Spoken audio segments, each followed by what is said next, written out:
जो मेरे सामने पीरियोडिक क्लासिफिकेशन ऑफ एलिमेंट है। इस पीरियोडिक क्लासिफिकेशन ऑफ एलिमेंट में से देखिए क्या क्या चीज़ें आप लोगों को पढ़नी है, कितनी चीज़ें सीखनी है। चलिए उनके बारे में थोड़ा सा डिस्कशन कर लेते हैं।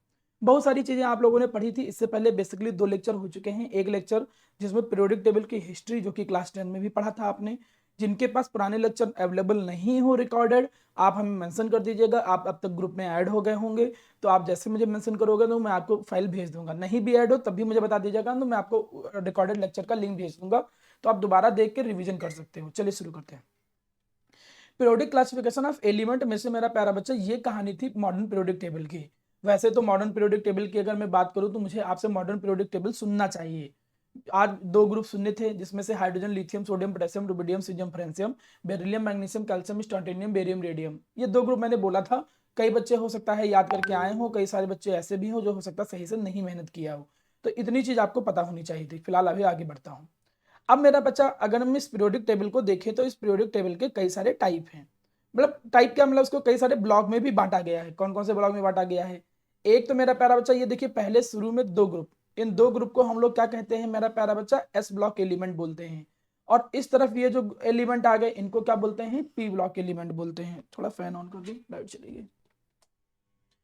अच्छा, इसके बाद मेरा प्यारा बच्चा ये जो बीच में होते हैं इन्हें हम जानते हैं किस बारे में? इन्हें हम डी ब्लॉक एलिमेंट कहते पर हैं। आपकी स्क्रीन बहुत ज्यादा ब्लर आ रही है। बाकी बच्चों स्क्रीन कैसी दिख रही? प्रॉपर दिख रही है? अस्मिता क्लियर दिखती है। ठीक है, चलिए। तो एस ब्लॉक हो गया, फिर यहाँ पर मेरा प्यारा बच्चा ये पी ब्लॉक हो गया, यहाँ पर बीच में डी ब्लॉक हो गया, और नीचे जो होते थे वो मेरा प्यारा बच्चा एफ ब्लॉक एलिमेंट होते थे। अच्छा, अब इन्हीं ब्लॉक के बारे में थोड़ा बहुत हम सीखेंगे। चलिए एक एक करके सीखते थोड़ा हैं। सा ब्लर है। सही कर रहा हूँ मैं बेटा। अब देखिए सही आ रही स्क्रीन? सात्विक, उदित, अभी ठीक है। सही आ रही है। चलिए ठीक। अब सही है। हाँ, अब हम यहाँ पे मेरा प्यारा बच्चा जब हम बात कर रहे थे सबसे पहले एस ब्लॉक के बारे में, देखिए कुछ छोटी छोटी जानकारी है।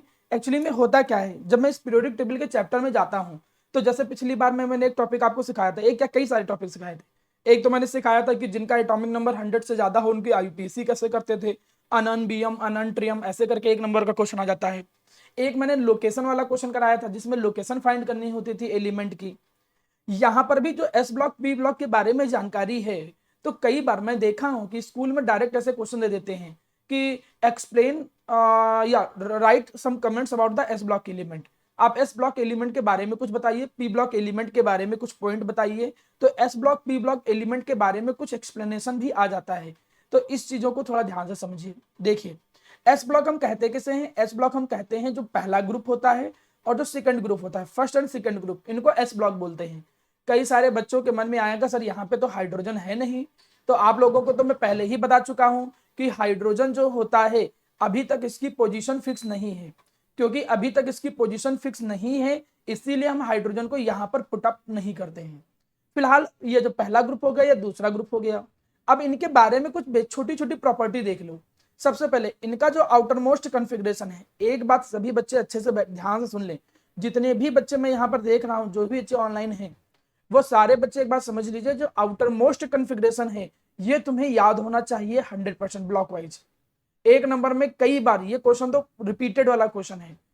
देखिए एस पी ये सब आसान होता है, डी का और एफ का वो थोड़ा सा याद करना पड़ेगा। एस ब्लॉक का आउटर मोस्ट कॉन्फ़िगरेशन क्या होता है? एस ब्लॉक का होता है NS122। ये इसका आउटर मोस्ट कॉन्फ़िगरेशन होता है। सर आउटर मोस्ट कॉन्फ़िगरेशन का मतलब क्या है? What is mean bye NS122? इस बात का क्या मतलब हो गया? यहां पर हम लोग ये बोलते हैं कि ये जो पहला ग्रुप है, इस पहले ग्रुप का आउटर मोस्ट कॉन्फ़िगरेशन है NS1 और दूसरे वाले का कितना है? NS2। ये होता है इनका कॉन्फ़िगरेशन। पहले वाले का NS1, दूसरे वाले का NS2, ये इनका कॉन्फ़िगरेशन है। और इन दोनों को एक साथ हमें बोलना था, इसलिए एक साथ बोलने के लिए हमने क्या लिख दिया? NS122। एक साथ बोलने के लिए हमने क्या लिख दिया? NS122। ठीक, ये 1 - 2 नहीं पढ़ोगे, 1 2 2 पढ़ोगे ऐसे। ठीक है, अब इसमें प्यारा बेटा समझो, NS1 इसका आउटर मोस्ट कॉन्फ़िगरेशन है। इस बात का क्या मतलब है सर? इस बात का ये मतलब है कि तुम इन एलिमेंट में से जिसका भी कॉन्फ़िगरेशन करोगे तो देखोगे आखिरी में S1 ही आएगा। जैसे मैं लिथियम का कॉन्फ़िगरेशन करके दिखाता हूं, समझिए जरा। यहां पे आपने लिथियम का कॉन्फ़िगरेशन किया, लिथियम एटॉमिक नंबर कितना होता है मेरा प्यारा बच्चा? 3। तो एटॉमिक नंबर 3 का जब कॉन्फ़िगरेशन करोगे तो वो आ जाएगा कितना? वो आ जाएगा 1s2 2s1। देखिए आउटर मोस्ट में कितना आया, s1 आया। आप सोडियम का करके देखिए, सोडियम एटॉमिक नंबर 11 होता है, तो करो तो क्या आएगा 1s2 2s2 2p6 3s1। देखिए ये 3s1 आया, थर्ड पीरियड में है भी ये। तो तुम देख रहे हो कि इसमें भी s1 आ रहा है, इसमें भी s1 आ रहा है, और आगे उसका पीरियड नंबर है। तो इस वजह से इनका जो आउटर मोस्ट कन्फिग्रेशन दे दिया गया वो क्या बोल दिया गया, NS1। एन अगर मैं बात करूं तो वो पीरियड नंबर को रिप्रेजेंट करता है, ये बात ध्यान दीजिएगा। आपने लोकेशन में सीखा भी था कि कन्फिग्रेशन में जो सबसे बड़ा नंबर होता था वो n होता था, और वो पीरियड नंबर को भी रिप्रेजेंट करता है। अब फायदा क्या है, फायदा यह है कि माना तुम्हें जरूरत पड़ गई अचानक सीजियम के इलेक्ट्रॉनिक कन्फिग्रेशन की। अब सीजियम का इलेक्ट्रॉनिक कन्फिग्रेशन चाहिए आउटर मोस्ट प्रॉपर्टी समझने के लिए केवल। तो प्रॉपर्टी समझने के लिए तुमको एटॉमिक नंबर नहीं भी पता है, पता भी होता तो बहुत बड़ी कन्फिग्रेशन हो जाती। लेकिन अब तुम्हें ऑर्डर मालूम है कि इनका सबका NS1 होता है। सबका NS1 होने का मतलब ये सेकंड पीरियड है, ये थर्ड पीरियड है, ये फोर्थ पीरियड है, ये फोर्थ पीरियड है, ये फिफ्थ पीरियड है, ये सिक्स पीरियड है। तो सीजियम का जब इलेक्ट्रॉनिक कन्फिग्रेशन करोगे तो उसके आखिरी में तुम्हें 6s1 मिलेगा, आखिरी में 6s1 मिल जाएगा। बस ये फायदा है देखो तुम्हें। ये सब लोग भी एक इलेक्ट्रॉन ही लूज करते हैं क्योंकि आउटर मोस्ट में एक इलेक्ट्रॉन है। जैसे सोडियम की बात करूं, एटॉमिक नंबर 11, आप पुरानी कन्फिग्रेशन कैसे करते थे 2,8,1। आउटर मोस्ट में एक इलेक्ट्रॉन होने के कारण इन सबका नेचर क्या होता है कि एक इलेक्ट्रॉन को वो लूज करना चाहते हैं। आपको मालूम है कि वो क्यों लूज करना चाहते हैं, क्योंकि लूज करने के बाद आउटर मोस्ट में 8 इलेक्ट्रॉन आ जाएंगे और इसको स्टेबिलिटी की कंडीशन बोलते हैं। वो स्टेबल हो जाएंगे, उनको स्टेबिलिटी की महसूस होगा, नोबल कन्फिग्रेशन पा जाएंगे। तो देखिए ये पहली प्रॉपर्टी क्या है कि एस ब्लॉक के एलिमेंट का जो आउटर मोस्ट कन्फिग्रेशन होता है वो क्या होता है मेरा प्यारा बच्चा, NS122। ठीक है, ये तो जो यहाँ पे 1 to 2 का मीनिंग क्या है, सीधे 1 नहीं लिख सकते? नहीं मैडम 1 to 2 एक्चुअली ये पूरे ब्लॉक का बोला गया ना। पहले वाले का NS1 होता है, दूसरे वाले का NS2 होता है। तो दोनों को एक साथ बोलने के लिए कैसे बोलेंगे, NS122। ये आउटर मोस्ट कन्फिग्रेशन पहले ग्रुप का नहीं है, ये पूरे ब्लॉक का है, ये पूरे एस ब्लॉक का है, जिसमें से NS1 पहले वाले का है, NS2 दूसरे वाले का है। समझी बेटा अस्मिता? No sir. नहीं समझी, फिर से समझाता हूं। देखो मैंने ये कहा इस पहले वाले का जो आउटर मोस्ट कन्फिग्रेशन है वो है NS1, इनका सबका आउटर मोस्ट कन्फिग्रेशन है NS2। आउटर मोस्ट कन्फिग्रेशन का मतलब सबसे आखिरी में, जैसे मैग्नीशियम है, मैग्नीशियम एटॉमिक नंबर कितना है 12। कन्फिग्रेशन करके देखो 1s2 2s2 समझ गई 2p6 सर। 3s2। अब इनके सबके आउटर मोस्ट में 3s2 आता है, इनके सबके आउटर मोस्ट में 3s1 आता है। तो इसीलिए जनरल वे में क्या कहा गया कि इस ग्रुप का, पहले ग्रुप का आउटर मोस्ट कन्फिग्रेशन बोला गया NS1, दूसरे वाले का क्या बोला गया NS2। अब कोई एस ब्लॉक का पूछे, एस ब्लॉक का कोई पूछे कि आउटर मोस्ट कन्फिग्रेशन क्या होता है, तो तुम अलग अलग थोड़ी बोलोगे कि नहीं एस ब्लॉक में इस वाले का NS1 होता है, इस वाले का NS2 होता है। दोनों को एक साथ बोलने का मतलब हमने क्या बोल दिया कि NS122, मतलब उसमें से फिक्स हो गया कि पहले वाले का NS1 फिर बाद वाले का NS2। ठीक है, चलिए। तो आउटर मोस्ट कन्फिग्रेशन जो एस ब्लॉक का होता है वो NS122 होता है। बात नंबर दूसरा, ये सॉफ्ट मेटल होते हैं, सॉफ्ट मेटल होते हैं, low melting point boiling point होता है। मेटल में जब तुम जाओगे तो देखोगे बीच में भी मेटल है, जैसे आयरन, क्रोमियम, मैग्नीज, बहुत सारे। लेकिन अगर मैं इनकी बात करूं तो ये सॉफ्ट होते हैं भाई, बहुत सारे, जैसे सीजियम हो गया, रूबिडियम, सीजियम, तो इतने सॉफ्ट हैं कि आराम से इनको तुम सॉफ्ट नाइफ से भी कट कर सकते हो। बहुत बहुत काफी सॉफ्ट होते हैं ये। तो ये सब क्या होते हैं, थोड़े सॉफ्ट मेटल होते हैं, मतलब ज्यादा हार्डनेस इनके अंदर नहीं होती है। ये इसकी प्रॉपर्टी याद कर लो। लो आयनाइजेशन एनर्जी और हाईली रिएक्टिव। भाई जिसकी आयनाइजेशन एनर्जी लो होगी वो हाईली रिएक्टिव होंगे ही। इस बात का क्या मतलब है, लो आयनाइजेशन एनर्जी का ये मतलब है, तुमको अभी मैंने क्या समझाया था, सोडियम का एग्जांपल लिया था। सोडियम का एटॉमिक नंबर क्या था 11, पुरानी कन्फिग्रेशन करके देखो 2,8,1। तो ये बड़ी इजीली एक इलेक्ट्रॉन लूज कर देता है, इजीली लूज कर देगा। क्यों भैया, क्योंकि इसको मालूम है लूज करने से क्या होगा, लूज करने से इसके लिए आसानी हो जाएगी। किस बात की आसानी हो जाएगी, इस बात की आसानी हो जाएगी कि आउटर मोस्ट में 8 इलेक्ट्रॉन हो जाएंगे, वो स्टेबल हो जाएगा, इसलिए ये इलेक्ट्रॉन लूज कर देता है। और इसकी आयनाइजेशन एनर्जी लो है। आयनाइजेशन एनर्जी सर क्या होती है, what is mean by ionization potential. तुम अभी आगे चल के पढ़ोगे कि अगर हम इलेक्ट्रॉन को निकालना चाहते हैं आउटर मोस्ट सेल से, तो ये नहीं है कि उसकी मर्जी आई वो अपने आप निकल के चला गया बच्चों के तरीके से ना, उसको बांध के रखा है, उसको होल्ड करके रखा है न्यूक्लियस ने। न्यूक्लियस ने उसको बांध के रखा है। तो उसको अगर तुम निकालना चाहते हो तो तुमको कुछ एनर्जी पे करनी पड़ेगी, कुछ एनर्जी जरूरत पड़ेगी, कुछ एनर्जी की रिक्वायरमेंट पड़ेगी। वही एनर्जी क्या कहलाता है? आयनाइजेशन एनर्जी कहलाता है। क्योंकि यहां पर अभी कुछ और शब्द आएंगे, न्यूक्लियर चार्ज और भी कई टर्मिनोलॉजी आएगी, तब तुम ये ज्यादा अच्छे से समझ पाओगे। तब तक के लिए बस इतना समझ लो कि यहां से इलेक्ट्रॉन निकालना आसान है। इनकी आयनाइजेशन एनर्जी क्या होती है? लो। क्यों इलेक्ट्रॉन निकालना आसान है? वो भी ट्रेंड्स आएंगे तो उसमें आराम से सब कुछ समझ लोगे, ठीक है। और जिसमें से इलेक्ट्रॉन इजिली निकल जाएगा वो रिएक्ट भी इजिली करेगा। भैया देखो, मेटल लूज करते हैं इलेक्ट्रॉन, नॉन मेटल गेन करते हैं। जो जितनी जल्दी लूज करे, जो जितनी जल्दी गेन करे, वो उतना रिएक्टिव होता है। ये बात ध्यान रखिएगा। ये बड़ी जल्दी इलेक्ट्रॉन लूज करते हैं, इसलिए ये रिएक्टिव भी हैं। ये तीसरी प्रॉपर्टी हो गई। अगली बात देखो, एक टर्म है ऑक्सीडेशन स्टेट।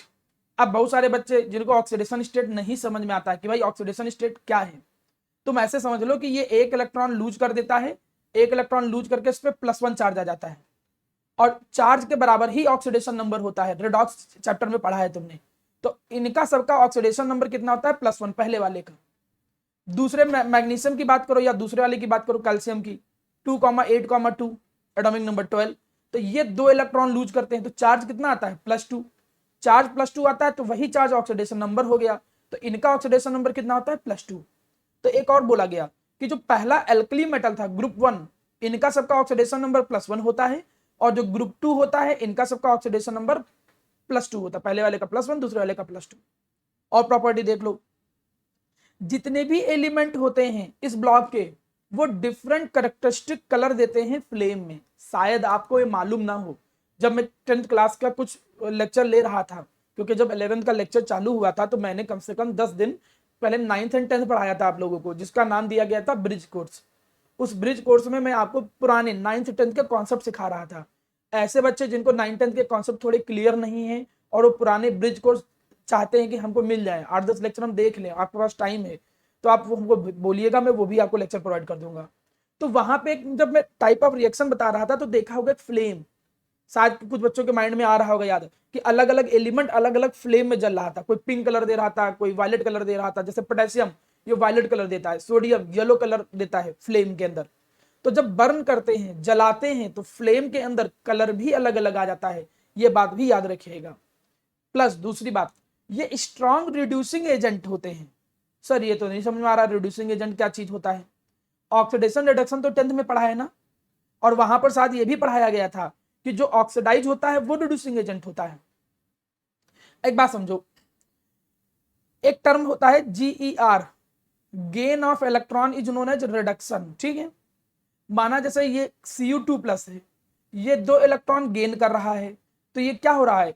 रिड्यूस हो रहा है ना भैया, ये क्या हो रहा है? रिड्यूस हो रहा है। लेकिन इसके रिडक्शन के लिए जो इलेक्ट्रॉन देता है वो कौन देगा? वो एल्कली मेटल ही देते हैं। क्योंकि तुमने पढ़ा भी थोड़ी देर पहले, क्या पढ़ा कि alkali metal easily electron lose करते हैं। मतलब ये इलेक्ट्रॉन प्रोवाइड कर देंगे लूज करके, जिसको गेन करके कोई दूसरी चीज रिड्यूस हो सकता है। मतलब दूसरे चीज को रिड्यूस करने में ये एलिमेंट हेल्प कर सकते हैं, इसीलिए ये क्या है? स्ट्रॉन्ग रिड्यूसिंग एजेंट है।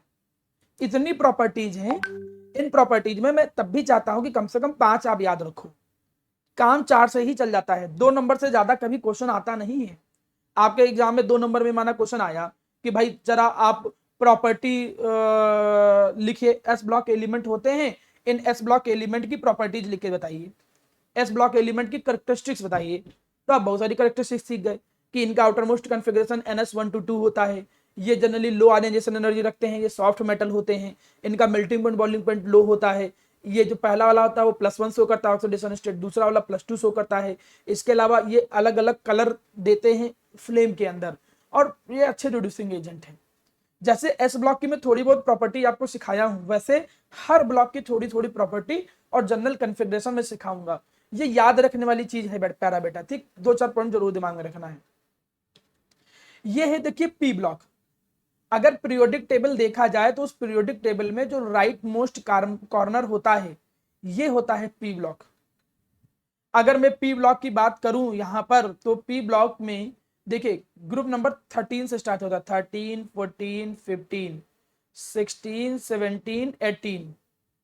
तो सबसे पहले अगर आप देखो कि पी ब्लॉक के अंदर ग्रुप कितने होते हैं, टोटल 6 ग्रुप होते हैं।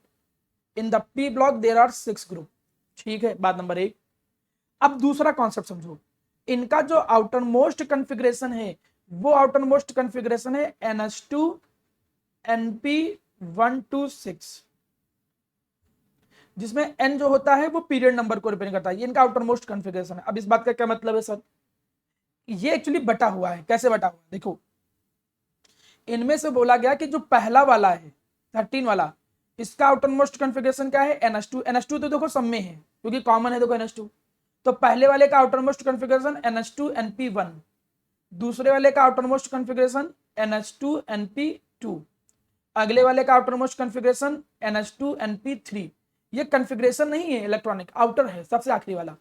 इनका outer most electronic configuration NH2 NP4। बहुत जरूरत पड़ेगी, ये चीज ध्यान रखिएगा, इसको याद रखना पड़ेगा, 12th तक जरूरत पड़ती है, बाद में रोगे अगर नहीं याद करोगे सही से। Outer most configuration, outer most configuration इसका क्या होता है, NH2 NP5, और इसका आउटर मोस्ट कन्फिग्रेशन क्या होता है इस ब्लॉक का, NH2 NP6। अब सर इस बात का मतलब समझाइए। अब इन सबको एक साथ क्या बोल दिया गया, NH2 NP126। मतलब क्या कि जो वेरिएशन दिखेगा वो किसमें किसमें दिखेगा, NP1 पहले वाले का NP1 NP2, फिर अगले वाले का NP3, ऐसे करके चलेगा। NH2 कॉमन है, इसीलिए कन्फिग्रेशन आउटर मोस्ट क्या बोला गया, NH2 NP126। डायरेक्ट ओरली पूछ लेता है स्कूल में कि बताइए outer most configuration P block का क्या होता है, तो आप बोलोगे NH2 NP126। चलिए आगे बढ़ते हैं। अब यहाँ पे थोड़ा समझ प्यारा बेटा, क्या समझ होने वाली चीज है, इनका ये जो आउटर मोस्ट कन्फिग्रेशन है, इस आउटर मोस्ट कन्फिग्रेशन में तनिषा आपकी पहली क्लास है क्या, कि तुम पहले दूसरे नाम से थी अभी, तनिषा बेटा? नो सर, फर्स्ट क्लास है। आज तुम्हारी पहली क्लास है? Yes sir. ओके, स्कूल कौन सा है? सर सरस्वती बालिका विद्या मंदिर। नहीं, तो तुमने इससे पहले वाली क्लास नहीं किया था जो बाकी बच्चे आए थे सब? No sir, I am just here for demo class. Okay, तो तुम्हें समझ में भी नहीं आएगा। ये बाकी भी तो आए थे SVM के कुछ बच्चे, जैसे प्राची, प्रशंसा, ये सब आए थे, तो तुम्हारा नाम मुझे नहीं दिखा था। ठीक है, चलिए। तो आज बेटा आपको शायद समझ में ना आए, मुझे पता नहीं था कि आप डेमो के लिए हो, तो मैं आपकी डेमो अलग से भी कोशिश करूंगा, अरेंज करा दूंगा अगर समझ में ना आए। ठीक है, चलो। अब आउटर मोस्ट कन्फिग्रेशन, पहले वाले का NH2 NP1, अगले वाले का NH2 NP2, अगले वाले का NH2 NP3, NH2 NP4। हाँ बोलो। सर मेरी भी आज फर्स्ट ही क्लास है। तुम तो आई थी प्रशंसा पिछली क्लास में शायद। नो सर, सब बस फिजिक्स की क्लास की थी, केमिस्ट्री की नहीं की थी। नहीं, पीरियोडिक टेबल में पढ़ा रहा था। अच्छा रुक जाओ, 4 बच्चे थे, मांडवी थी, कौन कौन बच्चा था जो पिछली क्लास में थे सब? अरे पिछली क्लास मैंने लिया था तो कई बच्चे थे SVM के ही। एक ये थी, उनको लगता सर है। दिव्या होगी, मांडवी, शिवानी होगी, और से नहीं अच्छा। पता। सर प्राची। अच्छा ठीक है, चलिए मेरा बच्चा, तो आप दोनों के डेमो में अलग से अरेंज कर दूंगा। कोशिश करना कि थोड़ा बहुत क्लास में मैनेज कर लो। मुझे लगा नहीं था कि तुम लोग मुझे, ठीक है कोई बात नहीं बच्चों, ठीक है। चलो, अब क्लास मिड में आ गई है तो मुझे अभी तो मैं बैक नहीं जा सकता हूँ, तो इसीलिए अभी नॉर्मल क्लास के साथ मैनेज करो, फिर मैं अलग से डेमो लगा दूंगा। अब मेरा प्यारा बच्चा, ये इनका आउटर मोस्ट कन्फिग्रेशन होता है, क्योंकि अब ये तुमको सबको समझ में ही नहीं आ रहा होगा कि हम लिख क्या रहा हूँ, NH2 NP1 NH2 NP2 लिख क्या रहा हूँ। लग रहा होगा कि पता नहीं क्या लिख रहे हैं ये उल्टा सीधा, तो मुझे पता होता तो मैं नहीं कुछ हिसाब से चलता। फिलहाल इनका आउटर मोस्ट कन्फिग्रेशन क्या होता है, NH2 NP126 होता है। जैसे ऐसा क्यों, जैसे सर मैं यहाँ पे n की वैल्यू कहाँ से आएगी? n की वैल्यू बेटा इनका जो आगे का पीरियड नंबर होता है, जैसे ये पीरियड नंबर क्या है 2, ये पीरियड नंबर नहीं, ये पीरियड नंबर 3 है, सॉरी 2 ही है। ये 3 हो गया, ये 4 हो गया, ये 5 हो गया, ये 6 हो गया। नीचे 7 वाले होते हैं लेकिन वहां पर अनन करके आते हैं, ठीक है। अब जैसे तुम करके देखो, एल्युमिनियम है, एल्युमिनियम का n की वैल्यू देखो क्या है 3, और इसका कन्फिग है क्या NH2 NP1, तो मतलब एल्युमिनियम का आउटर मोस्ट कन्फिगरेशन क्या आएगा, आगे का नंबर है 3 पीरियड नंबर, 3s2 3p1। हाँ 3s2 3p1। अब तुम चेक भी कर सकते हो इसको, जैसे एल्युमिनियम का एल्युमिनियम का कन्फिग्रेशन करके देखो। जो बच्चे पिछली क्लास किए थे उनको सबको मैंने कन्फिग्रेशन सिखा दिया था, क्योंकि नए बच्चे थे, मुझे लगा था कि कन्फिग्रेशन शायद आपको आता ना हो, इसीलिए मैंने कन्फिग्रेशन भी सिखाया था पिछली क्लास में। क्या है देखो, एल्युमिनियम का जो कन्फिग्रेशन है 13 एटॉमिक नंबर, कन्फिग्रेशन करके देखो 1s2 2s2 2p6 3s1। तो अब आउटर मोस्ट कुछ गलत हो गया, 2 2 4 2 6, 3s2 सर। एक मिनट रुक जाओ। 1s2 2s2 2p6 एक मिनट रुक जाओ, कुछ गड़बड़ क्यों आ रहा है एल्यूमिनियम का? एल्यूमिनियम एटॉमिक नंबर होता तो 13 ही है। Configuration 1s2 2s2 2p6 3s2। सही तो है सर, सही तो है। 3s2 हाँ और 3p1। ठीक है ठीक है, 3s2 मैं पगला गया हूँ। ठीक है 3s2 3p1 आप सही। अब देखो आउटरमोस्ट कॉन्फ़िगरेशन क्या आ रहा है, देखिए 3s2 3p1 आ रहा है, वही से सही आ रहा है। अब तुम किसी का भी इसी तरीके से चेक कर सकते हो। देखो जैसे मैं इस पे आ जाऊं, माना मुझे चेक करना है आउटरमोस्ट कॉन्फ़िगरेशन क्लोरीन का, एक एग्जांपल के तौर पे 17 है। अब ये थर्ड पीरियड में है, एन की वैल्यू 3 तुमको मिल गई, और इसका आउटरमोस्ट कॉन्फ़िगरेशन होता है क्या 17वें वाले का, NH2NP5। तो आपको पता चल जाएगा कि भैया जो क्लोरीन होता है इसका आउटरमोस्ट कॉन्फ़िगरेशन क्या होता है। इसका आउटरमोस्ट कॉन्फ़िगरेशन होता है NH2NP5, जहां पर n की वैल्यू क्या है 3, क्योंकि थर्ड पीरियड में है ये क्लोरीन, तो 3s2 3p5। जैसे तुम्हें ये आउटरमोस्ट कॉन्फ़िगरेशन पता चला, चेक कर लो। क्लोरीन एटॉमिक नंबर 17 होता है, कॉन्फ़िगरेशन करके देखो 1s2 2s2 2p6 3s2 3p5। आप कॉन्फ़िगरेशन करके देखो, देखो आउटरमोस्ट में यही आ गया। तो इस तरीके से इनका आउटरमोस्ट कॉन्फ़िगरेशन किया जाता है। मैंने प्यारे बच्चे, जो नए बच्चे हैं, 2 बच्चे खासकर तनिषा और एक जो बच्ची और है प्रशंसा, आप लोगों को शायद ये समझ में ना आ रहा हो तो उसके लिए परेशान मत होना, मैं तुरंत कोशिश करूंगा कि आप लोगों की क्लास अलग से अरेंज कराऊं। ठीक है, ध्यान दो। सर हाँ बोलो बेटा। सर NH2 हम लोग क्यों लिखते हैं, वो तो कांस्टेंट होता है ना सब में। NH2 क्यों लिखते हैं, कांस्टेंट होता है? सर मतलब जब कॉन्फ़िगरेशन कर रहे हैं तो हम लोग NP1 to 6 डायरेक्ट नहीं बोल सकते, NH2 क्यों बोलना होता है? नहीं नहीं, आउटर मोस्ट कॉन्फ़िगरेशन इसलिए कहते हैं, तो पिछली क्लास में आई थी श्रेया कि नहीं? नो सर, मैंने लिंक भी मांगी थी आपसे। अच्छा, आउटर मोस्ट कॉन्फ़िगरेशन का मतलब एन आउटर मोस्ट है, थर्ड सेल आउटर मोस्ट है, तो भले वो कांस्टेंट होती हो लेकिन है तो थर्ड आउटर मोस्ट, इसीलिए इसको इंक्लूड किया जाता है। तो वो पिछली क्लास में ये थोड़ा बहुत मैंने चीज समझाई थी कि आउटर मोस्ट सेल का क्या मतलब होता है। आउटर मोस्ट सेल है थर्ड, उसके अंदर 2 सब सेल हैं, 3s2 3p5, बदल भले रहा 3p5 हो, लेकिन आउटर मोस्ट सेल ये 2 पूरा मिला के है। कोई बात नहीं, पिछली क्लास करोगे समझ में आ जाएगा, पुराना जो क्लास आपने छोड़ी यस है। सर। ठीक है, मैं भी लिंक भेज दूंगा आपको। अगला देखो, ये ब्लॉक ऐसा है, बड़ा इंटरेस्टिंग ब्लॉक है, यही एक एकलौता ब्लॉक है जो हर तरीके का मिक्सचर रखता है। अगर तुम बीच में आओगे तो देखोगे तुम्हें मेटल मिलेंगे, किनारे जाओगे तो तुम्हें देखोगे मेटल मिलेंगे, लेकिन पी ब्लॉक ही एक ऐसा है जिसके अंदर मेटल मिलते हैं, जैसे एल्युमिनियम हो गया, नॉन मेटल तो है ही जैसे कार्बन नाइट्रोजन ये सब, और मेटलॉइड भी मिलते हैं जैसे सिलिकॉन जर्मीनियम, मेटलॉइड भी मिलते हैं, सेमीकंडक्टर भी मिलते हैं। मतलब पूरी पीरियोडिक टेबल में ये इकलौता ऐसा ब्लॉक है जिसके अंदर आपको मेटल भी मिलते हैं, जिसके अंदर आपको नॉन मेटल भी मिलते हैं, जिसके अंदर आपको मेटलॉइड भी मिलते हैं। तो ये इसकी एक अच्छी बात है। इनके जो एलिमेंट होते हैं ये एक से ज्यादा ऑक्सीडेशन स्टेट शो करते हैं। एक से ज्यादा ऑक्सीडेशन स्टेट शो करने का मतलब वेरिएबल शो करते हैं। अच्छा सर ये क्या हुआ, मतलब देखिए कुछ शब्द तो ऐसे हैं जो धीरे धीरे क्लास में तुमको टाइम के साथ समझ में आएंगे कि ऑक्सीडेशन नंबर डिपेंड करता है कि उसके साथ में कौन है। जैसे मैं ये ऐसे बात करूं, फास्फोरस, अब फास्फोरस मैंने लिखा PCl3, फास्फोरस का ही कंपाउंड है PCl5, ठीक है। अब इसमें तुम ऑक्सीडेशन नंबर निकाल के देखो, मैं उस ये चैप्टर भी पैरेलल में चला रहा हूं, कई बच्चे जिनके एग्जाम में आ रहा है, तो अगर आप इसका ऑक्सीडेशन नंबर निकालो तो देखो +3 आएगा, यहां पर ऑक्सीडेशन नंबर निकालो तो +5 आएगा, ठीक है। इस पे +3 आएगा, इसमें +5 आएगा। तो तुमने देखा कि ये कई सारे वेरिएबल ऑक्सीडेशन नंबर शो करते हैं। तो एक प्रॉपर्टी ये भी है कि ये वाले जो एलिमेंट होते हैं ये वेरिएबल ऑक्सीडेशन स्टेट शो करते हैं। ज्यादातर ये जो कंपाउंड होते हैं ये कैसा, ज्यादातर इनके जो कंपाउंड होते हैं वो कोवलेंट ही बनते हैं, कुछ बनते हैं आयनिक भी, जैसे NaCl है, जब ये मेटल के साथ जुड़ते हैं तो जरूर आयनिक बनाते हैं, लेकिन इनके ज्यादातर जो कंपाउंड देखने को मिलते हैं वो सब तुम्हें कैसे देखने को मिलेंगे, कोवलेंट देखने को मिलेंगे। एस ब्लॉक की कुछ प्रॉपर्टी सिखाई, पी ब्लॉक की कुछ प्रॉपर्टी सिखाई। अब आ जाओ डी ब्लॉक में। अब मैं डी ब्लॉक में अगर जाऊं तो डी ब्लॉक तुमने देखा होगा होता कहां से कहां है। डी ब्लॉक मेरा प्यारा बच्चा आता है बीच में, अगर इधर एस ब्लॉक है इधर पी ब्लॉक है तो बीच में आता है डी ब्लॉक। यहां पर स्कैंडियम यटरबियम लंथानियम एक्टीनियम, यहां पर आ जाता है आपका टाइटेनियम जिरकोनियम हाफनियम रदरफोर्डियम, यहां जाता है आपका वेनेडियम नियोबियम टेंटालम डबनियम। अब ऐसा चलता है, पूरा मैंने सिखाया था प्रॉपर। अब इनका जो आउटर मोस्ट कॉन्फ़िगरेशन है ये बड़ा इंटरेस्टिंग है थोड़ा। अब मैंने कहा ही था कि धीरे धीरे बदलाव आता जाएगा। इनका आउटर मोस्ट कॉन्फ़िगरेशन क्या होता है, N-1 D 1 to 10 NS022, ये इनका आउटर मोस्ट कन्फिग्रेशन होता है किसका, डी ब्लॉक एलिमेंट का। अब सर ये इस बात का क्या मतलब है, थोड़ा और अच्छे समझाइए, थोड़ा समझ में हमको आए। मैं इसके लिए आपको पीरियोडिक टेबल पे लेके चलता हूं। देखिए पीरियोडिक टेबल पे आइए, जैसे मैं अगर यहां पे आऊं, किसी एक एलिमेंट को पकड़ूं, हमने कहा माना आयरन को ही चलो पकड़ो, ज्यादा सही है।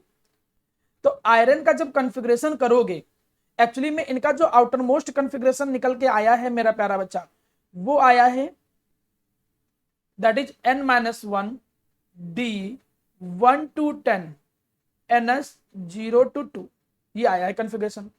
तो देखो पहले वाले का जो है वो क्या आपका आ जाएगा, पहले वाले का जैसे आ जाएगा NS2 और n-1 D1, बदल बदल के आएगा। मैं एक एग्जांपल के थ्रू देता हूं जिससे समझ में आए। जैसे मैं आयरन पकड़ लेता हूं, अब आयरन अगर तुम देखो तो इसके लिए n की वैल्यू क्या है, ये कौन से पीरियड में आता है, ये आता है 4th पीरियड में, तो इसके लिए n की वैल्यू कितनी हो गई, 4।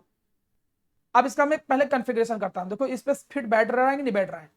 कॉन्फ़िगरेशन करो 1s2 2s2 2p6 3s2 3p6, यहां जाएगा आपका 4s2 और 3d6।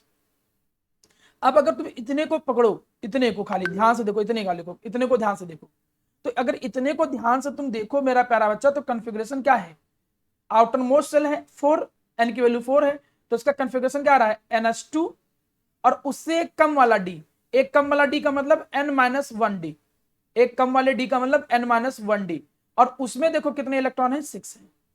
तो कहीं ना कहीं वो पैटर्न फॉलो करते ही करते हैं। जब तुम थोड़े थोड़े बड़े होते जाओगे, मतलब कुछ एक्स्ट्रा चैप्टर पढ़ते जाओगे आने वाली क्लास में, तो मैं आपको सिखाऊंगा कि पहले वाले का क्या होता है, 4s2 3d1 होता है आउटर मोस्ट, इसका 4s2 3d2 होता है, इसका 4s2 3d3 होता है, ये एक्सेप्शन केस है, आगे एक इलेक्ट्रॉन चला जाता है, 4s1 3d4 हो जाता है, इसीलिए डी के अंदर एस के अंदर बदला भी गया है। तो इनका आउटर मोस्ट कॉन्फ़िगरेशन जो है उसको थोड़ा सा सुधारना पड़ेगा। इनका आउटर मोस्ट कॉन्फ़िगरेशन कुछ ऐसा होता है n-1 d 1 to 10 NS022, ठीक। तो ये आपको याद रखना पड़ेगा, ये एग्जाम में पूछता है। इनको हम ट्रांजिशन एलिमेंट कहते हैं। ट्रांजिशन एलिमेंट क्यों कहते हैं, कोई बच्चा जो पिछली क्लास किया होगा बता सकता है, ये मैं वर्ड बोला था शायद, देखें कितने लोगों को याद रहता है, किसी को भी, आरजू, शुभ्रा, आफिया। सर ये ऐसा क्वेश्चन क्या है? हाँ बीच में लग रहता है। बिल्कुल सही, क्योंकि एस और पी के बीच में आते हैं इसलिए नहीं, इनकी जो प्रॉपर्टीज हैं वो एस ब्लॉक और पी ब्लॉक के मिड में आते हैं, ठीक है। अगली चीज मैं पहले ही बोल चुका था कि ये ज्यादातर मेटल मिलेंगे, आयरन वायरन ये सब, ये बहुत क्या होते हैं, हार्ड होते हैं, मेलेबल होते हैं, डक्टाइल है। मेटल होते हैं तो मेलेबल डक्टाइल की प्रॉपर्टी आ ही जाएगी। ये आयनिक कोवेलेंट दोनों तरीके के बॉन्ड बनाते हैं। ये जनरली कलर्ड कंपाउंड बनाते हैं। कलर्ड कंपाउंड का मतलब बहुत सारे, जितने भी, तुमको एक मैं बात बताऊं, जितने भी स्टोन्स तुम देखते हो, जैसे तुम थानोस वाले स्टोन देख लो, कोई भी स्टोन देख लो, तो जो कलर उनके अंदर होता है वो कलर होता है due to presence of impurity, और वो इम्प्योरिटी डी ब्लॉक के मेटल की होती है। मतलब जनरली कोई भी स्टोन ज्यादातर जो होते हैं वो एल्यूमिनियम ऑक्साइड होता है उनमें, उनके अंदर कुछ अलग नहीं है, कॉन्फ़िगरेशन ये है कि कोई अलग अलग बना हुआ है, मतलब ज्यादातर एल्यूमिनियम ऑक्साइड का स्टोन होता है, बस इम्प्योरिटी केवल चेंज हुई है। माना अगर क्रोमियम की इम्प्योरिटी आ गई तो कुछ और कलर आ गया, माना मैग्नीज की इम्प्योरिटी आ गई तो कुछ और कलर आ गया। तो जो अलग अलग स्टोन्स होते हैं वो मेटल के बदलाव से होते हैं, डी ब्लॉक के मेटल। तो डी ब्लॉक के जो मेटल होते हैं वो कलर क्रिएट करने के लिए रिस्पॉन्सिबल होते हैं।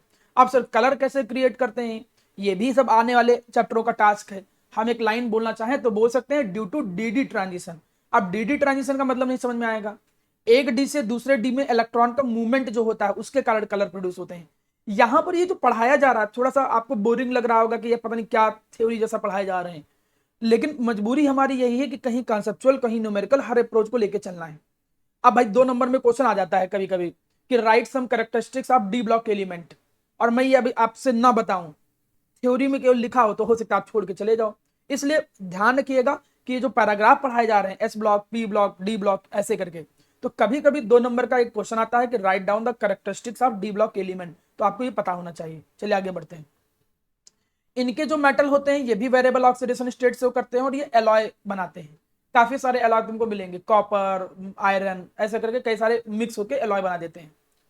सर ये हटाइएगा नहीं, क्या बोली बेटा? सर ये वाली पेज अभी हटाइएगा नहीं, लिखा है। लिखने जा रही हो क्या बेटा? स्क्रीनशॉट ले लेती, बाद में लेक्चर देखती। चलिए आप लास्ट पॉइंट चलिए सर अच्छा 6 वाला पॉइंट एक बार समझा देते वापस से। बता रहा हूँ बेटा। मुझे एसबीएम वाले बच्चे ये बताओ, आपके स्कूल में केवल फर्स्ट चैप्टर हुआ है ना बेटा?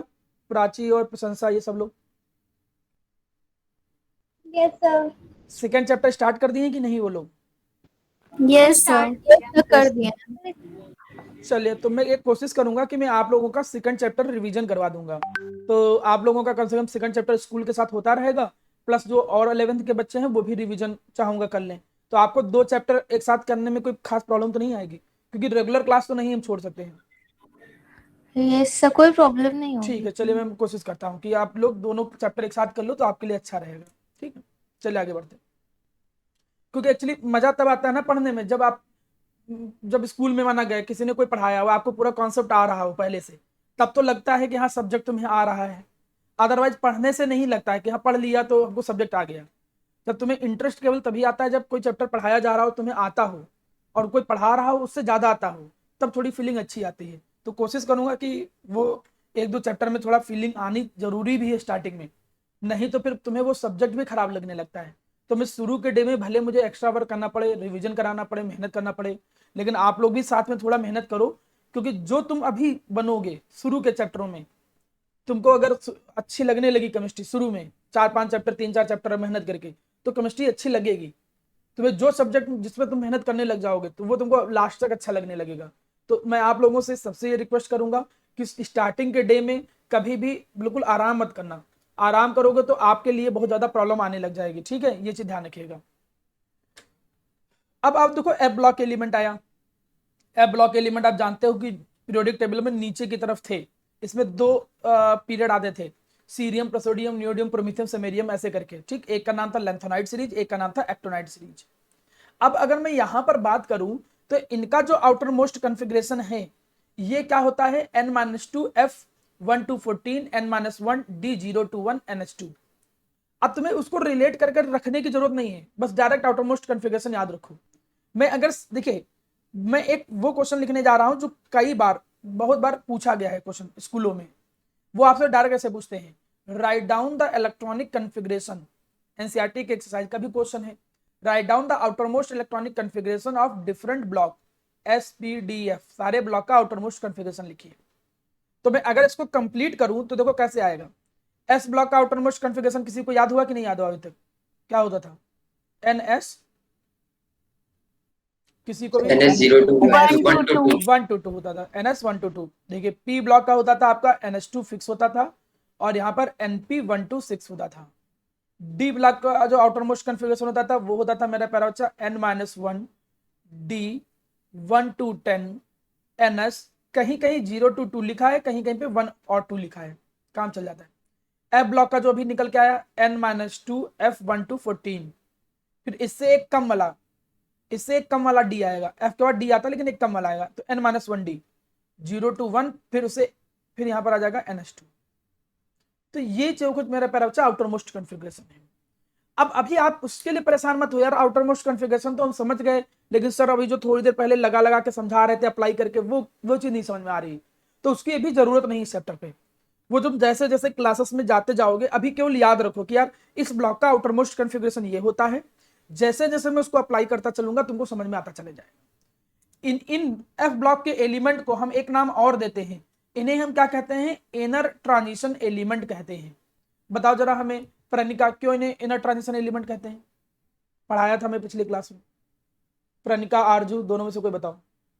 या श्रेया, तुम तो आती ही नहीं, अपसेट हो रही हो आजकल को। प्रणिका, श्रेयसी, सात्विक, अनुषा, कोई लोग बताओ इन्हें क्या बताते हैं? इनर ट्रांजिशन एलिमेंट क्यों कहते हैं? लिखा तो है इसमें, नहीं आंसर नीचे लिखा तब भी नहीं बता पा रहे। Because they come from inside of transition elements. देखो यहाँ पर था क्या कि जो डी ब्लॉक के मेटल होते थे, उन डी ब्लॉक के मेटल को बोलते थे ट्रांजिशन मेटल। डी ब्लॉक को बोलते थे ट्रांजिशन मेटल, और ये जो एफ ब्लॉक निकला है वो यहीं से निकला है। देखो 3D में बताया नहीं था मैंने, यहीं से निकला है। तो ये ट्रांजिशन मेटल से ही निकले हैं, इसीलिए इनका नाम क्या पड़ गया? Inner transition element. वही लिखा है कि इनको ट्रांजिशन एलिमेंट इसलिए कहते हैं क्योंकि वो इनर ट्रांजिशन इसलिए बोलते हैं क्योंकि ट्रांजिशन के अंदर से ही वो क्रिएट हुए हैं। नेक्स्ट देखो, इसमें दो सीरीज हैं, एक का नाम दिया गया लेंथेनॉइड सीरीज और एक का नाम दे दिया गया मेरा अच्छा एक्टिनॉइड सीरीज। बस इससे ज्यादा जरूरत समझो। ये वेरिएबल ऑक्सीडेशन स्टेट शो करते हैं, ये भी कलर्ड कंपाउंड होते हैं और ये कॉम्प्लेक्स कंपाउंड बनाते हैं। अच्छा कॉम्प्लेक्स कंपाउंड सब तो हमको नहीं पता है, शायद कभी तुम आगे चल के ऐसा देखोगे, ऐसे पोटेशियम फेरोसाइनाइड इस तरीके के कंपाउंड मिलेंगे जिनमें स्क्वायर ब्रैकेट लगा होता है, इनको बोलते हैं कॉम्प्लेक्स कंपाउंड, जो कि कोऑर्डिनेट बॉन्ड बनाते हैं ज्यादातर। तो ये कॉम्प्लेक्स कंपाउंड भी बनाने में बहुत ज्यादा रोल निभाते हैं। तो फिलहाल कुछ 2-3 प्रॉपर्टी 4 प्रॉपर्टी याद रखो। देखिए मैं जितना कई सालों से देखता आ रहा हूं, 2 नंबर का क्वेश्चन आएगा, इससे ज्यादा नंबर का क्वेश्चन नहीं आएगा। क्वेश्चन ये आएगा कि बॉन्ड क्या होता है? क्या बोलो बेटा, फिर से बोलो। तो कोऑर्डिनेट बॉन्ड क्या होता है? कोऑर्डिनेट बॉन्ड स्पर्श वो होता था कि जब, ये तो 10th में पढ़ाया जाता है थोड़ा थोड़ा, कि जब लोग एक एक इलेक्ट्रॉन को शेयर करते हैं शेयरिंग से, तो उसको बोलते हैं कोवेलेंट बॉन्ड। ट्रांसफर से जो बनते थे बॉन्ड उनको बोलते थे आयनिक बॉन्ड।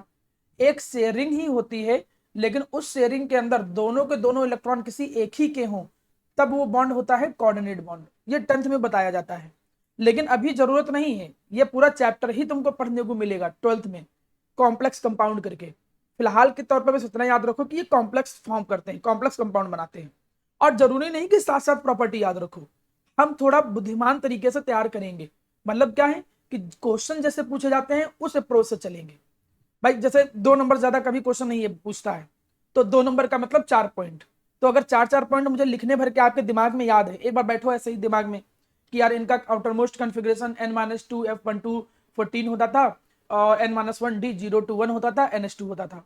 तो आउटरमोस्ट कॉन्फ़िगरेशन 1 पॉइंट तो यही हो गया। वो मेटल होते हैं, ये सब प्रॉपर्टी याद कर लो। उसमें 2 ब्लॉक आ गए, इनको कहते क्या है। 4-5 पॉइंट तो आराम से याद बन सकते हैं। तो अगर 4 पॉइंट तुम्हारे पास आते जा रहे हैं तो मान के चलो कि ये टॉपिक तुम्हारा तैयार है, फिर इससे ज्यादा फिर तुमको तैयार करने की जरूरत नहीं है। लोकेशन मैंने पिछली क्लास में आपको सिखा दिया था। अब चलो आगे बढ़ते हैं। अब जो नए बच्चे आए हैं उम्मीद करूंगा कि उनको भी अब समझ में आएगा, ठीक है। यहां पर कुछ एटॉमिक प्रॉपर्टीज दी गई हैं प्यारा बेटा। जैसे हमको इस चैप्टर में पढ़ना है atomic radius, ionization energy, electron gain enthalpy, electronegativity. ये 4 टॉपिक ऐसे हैं जो मुझे इस चैप्टर में पढ़ने हैं और इनका ट्रेंड पढ़ना है। What mean by trend? Trends का मतलब होता है मेरा प्यारा बच्चा ये नहीं कि जो शोरूम है घर के बगल में, वो नहीं। ट्रेंड्स का मतलब होता है कि जैसे रेडियाई है तो लेफ्ट और राइट जाते हैं तो साइज। क्या बोलो स्पर्श? इसकी heading the properties of atomic periodicity होना चाहिए। हाँ वो भी लिख सकते हो मेरा बच्चा। तो यहां पर हम ये कह सकते हैं कि साइज में मेरा प्यारा बच्चा कमी जैसे आ जाती है, लेफ्ट टू राइट जाने पे, नीचे जाने पे साइज बढ़ता है। तो पूरी पीरियोडिक टेबल में वो किस तरीके से वेरिएशन है, आप ऐसे भी लिख सकते हो कि variation of properties in group and period. Group और पीरियड में कैसे वेरिएशन हो रहा है इसको हम बोलेंगे यहाँ पे। और यहां पर उन प्रॉपर्टीज को समझने के लिए जिनमें से सबसे पहला आज हम कवर करने की कोशिश करेंगे एटॉमिक रेडियस। तो यहां से चालू करते हैं, स्टार्ट करते हैं, उम्मीद करता हूं समझ में आएगा। लेकिन प्रॉपर्टी को समझने से पहले आप थोड़ा न्यूक्लियर चार्ज को अच्छे से समझ लीजिए। अगर आप कभी भी एक कोई एटम देखते हो तो आपको मालूम है कि बीच में सबसे पहले न्यूक्लियस होता है। न्यूक्लियस के बाद इनकी आउटर मोस्ट सेल होती है, जैसे फर्स्ट सेल जिसे के सेल बोलते थे, second shell L shell, third shell M shell, ठीक है। आपको मालूम है कि ये पहली सेल है K shell, L shell, M shell, इसी के अंदर इलेक्ट्रॉन प्रेजेंट होते हैं। चलिए मैं इलेक्ट्रॉन भी बना देता हूं। हमने कहा कि इलेक्ट्रॉन जो होते हैं इन्हीं के अंदर होते हैं। पहले में माना 2 इलेक्ट्रॉन, अगले में माना 8 इलेक्ट्रॉन हो गए। इन्हीं के अंदर क्या प्रेजेंट है? इलेक्ट्रॉन भी प्रेजेंट है। अब मेरी बातें थोड़े सुनिएगा। देखिए ये जो शब्द अब बोलने जा रहा हूं ये कई बार यूज होगा, that is nuclear charge and nuclear force. Nuclear word बना है किससे? न्यूक्लियर वर्ड बना है मेरा प्यारा बच्चा न्यूक्लियस को ध्यान में रखते हुए। और जब मैं न्यूक्लियस की बात करूं तो न्यूक्लियस में चार्ज देखो किसका होता है। मुझे एक बार ये बताओ न्यूक्लियस के अंदर कौन कौन प्रेजेंट होते हैं? पढ़ा होगा 9th में। Sir neutron and proton. हाँ बिल्कुल सही तनिषा, न्यूक्लियस के अंदर प्रेजेंट होते हैं न्यूट्रॉन एंड प्रोटॉन प्रेजेंट होते हैं।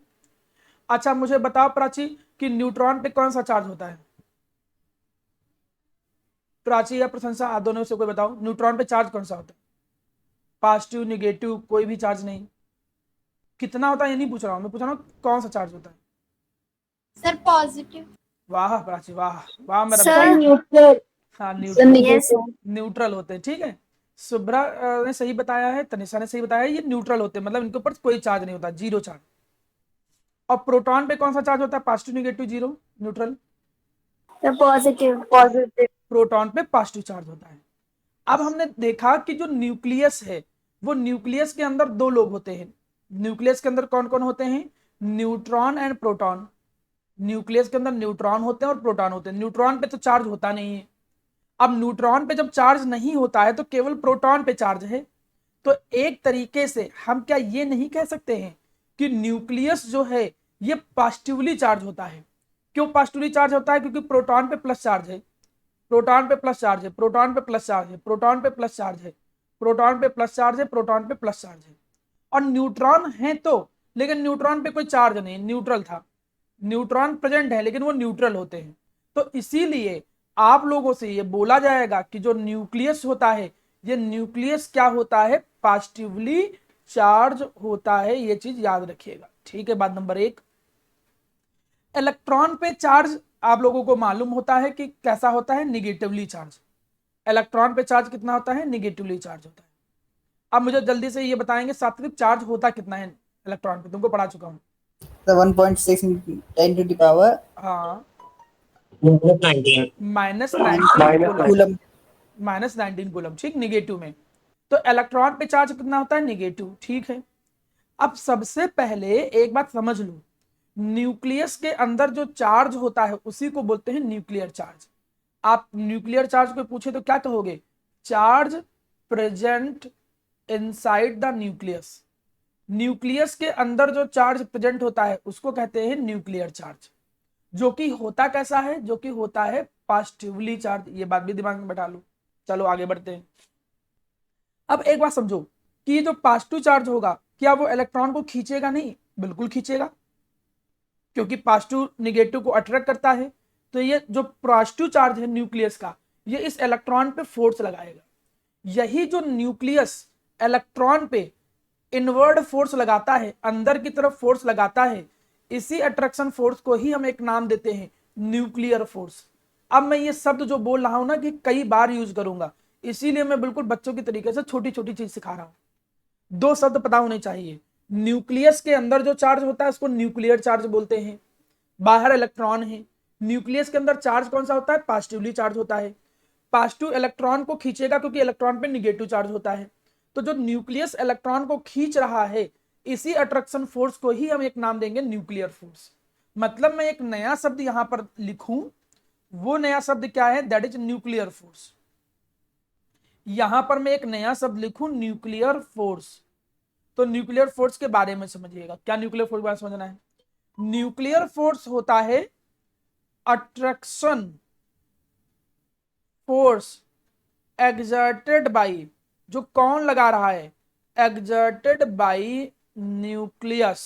न्यूक्लियस जो अट्रैक्शन फोर्स लगा रहा है ऑन द इलेक्ट्रॉन्स। इलेक्ट्रॉन्स पे जो एक अट्रैक्शन फोर्स लगा रहा है न्यूक्लियस, उसको बोलते हैं न्यूक्लियर फोर्स। मतलब जो इलेक्ट्रॉन है उनको बांध के रखा है। ये नहीं कि इलेक्ट्रॉन भाग के चले जाएं।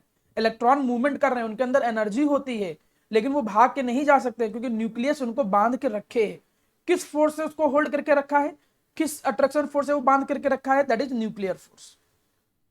तो दो टर्म जिनकी डिफिनेशन तो नहीं आती है, लेकिन कई चीजों को एक्सप्लेन करने में ये बार बार शब्द यूज होगा। एक न्यूक्लियर चार्ज, एक न्यूक्लियर फोर्स। न्यूक्लियर चार्ज का मतलब न्यूक्लियस का चार्ज, और एक तरीके से समझ लेना, न्यूक्लियर चार्ज का मतलब एक तरीके से मैं कह सकता हूं चार्ज ऑफ प्रोटॉन। मैं ये भी कह सकता हूं। ऐसा क्यों कह सकता हूं? क्योंकि न्यूट्रॉन पे तो कोई चार्ज था ही नहीं। अब न्यूट्रॉन पे जब कोई चार्ज नहीं है तो एक तरीके से प्रोटॉन का ही चार्ज हुआ। तो अगर कभी प्रोटॉन इंक्रीज हो रहे होंगे तो न्यूक्लियर चार्ज भी बढ़ेगा। मैं कभी कोई एक्सप्लेन कर रहा हूं, एक्सप्लेनेशन दे रहा हूं, वहां पर अगर मैं ये प्रूफ कर दूं कि यार देखो बेटा यहां पर ऐसे प्रोटॉन के नंबर ज्यादा हो रहे हैं, तो जब मैं ये बोलूं ना कि प्रोटॉन के नंबर ज्यादा हो रहे हैं, तो आपको समझ में आना चाहिए कि भाई न्यूक्लियर चार्ज भी इंक्रीज हो रहा है। सर ये बताना चाह रहे हैं कि न्यूक्लियर चार्ज भी इंक्रीज हो रहा है। ये चीज आप अच्छे से दिमाग में समझ के चलिएगा, ठीक है। अब यहां तक की जब बातें आपको समझ में आ गई, दो टर्म समझ में आ गए, न्यूक्लियर चार्ज और न्यूक्लियर फोर्स। अब इसके बाद हम शब्द पे आते हैं, दैट इज एटॉमिक रेडियस। चलिए एटॉमिक रेडियस समझ लेते हैं सबसे पहले। जब मैं बात करता हूं मेरा बच्चा एटॉमिक रेडियस के बारे में, तो एक तो डिफिनेशन बड़ी सिंपल है। क्या सिंपल डिफिनेशन है? ये जो बीच में होता है that is known as nucleus. जो आउटर मोस्ट सेल होती है उसको क्या कहते हैं? कोई बोलेगा आउटर मोस्ट सेल को क्या कहते हैं? कौस्तभ, आरजू, आउटर मोस्ट सेल को क्या कहते हैं? Valence shell. Balance shell. जिन बच्चों से पूछा था वो बाद में बोलते हैं, उसको क्या बोलते हैं हम लोग? Valence shell. ठीक है, तो डिफिनेशन अगर कोई पूछे जो कि नहीं आएगा, अब आप ये सोचो कि नहीं आपसे आसान क्वेश्चन आएंगे 11th में, आपसे क्वेश्चन पेपर बना दे 50 नंबर का और कहे कि नहीं आप लोग इतने टैलेंटेड हो, 50 नंबर में आप अपना नाम लिख के आ जाओ, खाली नंबर पूरे दे देंगे, वैसे क्वेश्चन नहीं आते हैं। ये जो पढ़ रहे हो तो ये नहीं कि एटॉमिक रेडियस की डिफिनेशन पूछ लेगा आपसे, पता होना चाहिए, वाइवा में पूछ ले कहीं जरूरत पड़ जाए तो, लेकिन इतनी छोटी छोटी डिफिनेशन भी डायरेक्ट नहीं पूछी जाती है। एटॉमिक रेडियस क्या होता है? डिस्टेंस होता है between the centre of nucleus to the outermost shell. आप डिफिनेशन क्या बनाओगे? It can be defined as the distance between the nucleus to the outermost shell. Nucleus और आउटर मोस्ट सेल के बीच में जो डिस्टेंस होती है उसको क्या कहते हैं? एटॉमिक रेडियस कहते हैं। ठीक है जी, देखो डिफिनेशन भी यही लिखा है, the distance between the centre of nucleus to the outermost shell, इसको बोलते हैं हम लोग एटॉमिक रेडियस। लेकिन एटॉमिक रेडियस को मेजर करने में बहुत सारी डिफिकल्टीज भी आती हैं। जितना आसानी से मैंने बोल दिया है ना, इतना आसान नहीं होता है डिफिनेशन निकालना। देखो एक्चुअली में है क्या, हम लोगों ने ये पढ़ा है कि इलेक्ट्रॉन जब न्यूक्लियस के चारों तरफ घूम रहा होगा, तो अभी तक तो हम लोग पढ़ रहे थे कि भाई ये सर्कुलर मोशन पे घूमते हैं, सर्कुलर पाथ पे चलते हैं। फिर बहुत सारे मॉडल आएंगे एटॉमिक मॉडल, जिसमें एक मॉडल आता है जिसको बोलते हैं समरफील्ड मॉडल। तो इसमें कहा जाता है कि भाई ये इलिप्टिकल पाथ में घूमता है, ये इलिप्टिकल पाथ में घूमता है। तो क्या देख रहे हो, कहीं न्यूक्लियस के पास है कहीं न्यूक्लियस से दूर है। यार एटॉमिक रेडियस कैसे मेजर कर पाओगे? ऊपर से यहां पर एक नेचर आ जाएगा वेव नेचर, इलेक्ट्रॉन के अंदर वेव नेचर आ जाता है। ये भी नहीं कि चुपचाप घूम रहा है वो कभी ये ऐसे वेव की फॉर्म में घूम रहा है, कभी न्यूक्लियस के पास आ रहा है, कभी न्यूक्लियस से दूर जा रहा है। और एक्चुअली जो आउटर मोस्ट इलेक्ट्रॉन जहां तक था उसको ही बोल लेते एटॉमिक रेडियाई। तो इन कुछ वजह से हम ये भी कह सकते हैं कि एटॉमिक रेडियाई को मेजर कर पाना उतना आसान नहीं है। हमने जो डिफिनेशन लिखी है वो 100% करेक्ट हो ये भी जरूरी नहीं है, लेकिन अगर आ जाता है एक नंबर में तो आपको लिखना यही है, between the distance of nucleus to the outermost shell, इसी को कहते हैं एटॉमिक रेडियस। लेकिन इस डिफिनेशन में कई मॉडिफिकेशन किए जाएंगे आने वाले समय में। क्यों मॉडिफिकेशन किए जाएंगे? क्योंकि आउटर मोस्ट सेल ही नहीं फिक्स है। आउटर मोस्ट सेल कोई बनी बनाई सेल थोड़ी है, इलेक्ट्रॉन जहां मूवमेंट कर रहा हो उसी को बोलेंगे एक तरीके से आउटर मोस्ट सेल या ऑर्बिट जो भी है। तो फिलहाल अभी के लेवल पे इतना याद रखो कि एटॉमिक रेडियस क्या होता है, न्यूक्लियस से लेके आउटर मोस्ट सेल जो होता है इनके बीच के जो डिस्टेंस होता है इसी को क्या कहते हैं? Atomic radius. चलिए आगे बढ़ते हैं। अब ये एटॉमिक रेडियस कई तरीके की आएंगी, अलग अलग तरीके से हम एटॉमिक रेडियस को बांटते हैं अपनी रिक्वायरमेंट की बेसिस पे। जैसे कहीं कहीं पे इसको कोवेलेंट रेडियस के तौर पे देखा गया, हम एक कोवेलेंट रेडियाई पढ़ेंगे। हम यहीं पे एक पढ़ेंगे आयनिक रेडियाई जो कि आयनिक बॉन्डिंग में आएगा।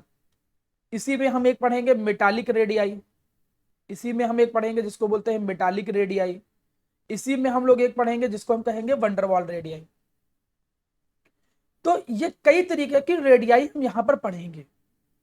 एक्चुअली ये जो रेडियाई हैं ये रेडियाई मॉलिक्यूलर फॉर्मेट में है, मॉलिक्यूलर फॉर्मेट में दूसरे के रिस्पेक्ट में। एक सिंगल आइटम है तो सिंगल आइटम में न्यूक्लियस से जो आउटर मोस्ट सेल की डिस्टेंस है केवल इसी को रेडियाई कहेंगे। लेकिन दूसरे के रिस्पेक्ट में अगर जाया जाए तो रेडियाई के कई सारे टाइप है, covalent radii, ionic radii, metallic radii, van der Waals radii. ठीक है, मैं एक काम करता हूं कि सबसे पहले अटेंडेंस ले लेता हूं, देन फिर आगे तब स्टार्ट करूंगा। ठीक है, ये जो टाइप ऑफ रेडियाई है और इनका जो वेरिएशन है वो अगली क्लास में हमारा टास्क रहेगा। तो अगली क्लास में हम रेडियाई के बारे में ही पढ़ेंगे। तो आज के लिए मैं ज़्यादा कंटेंट नहीं शुरू करूंगा, आज के लिए मैं केवल इतना रखता हूँ। नेक्स्ट क्लास में एटॉमिक रेडियाई का ट्रेंड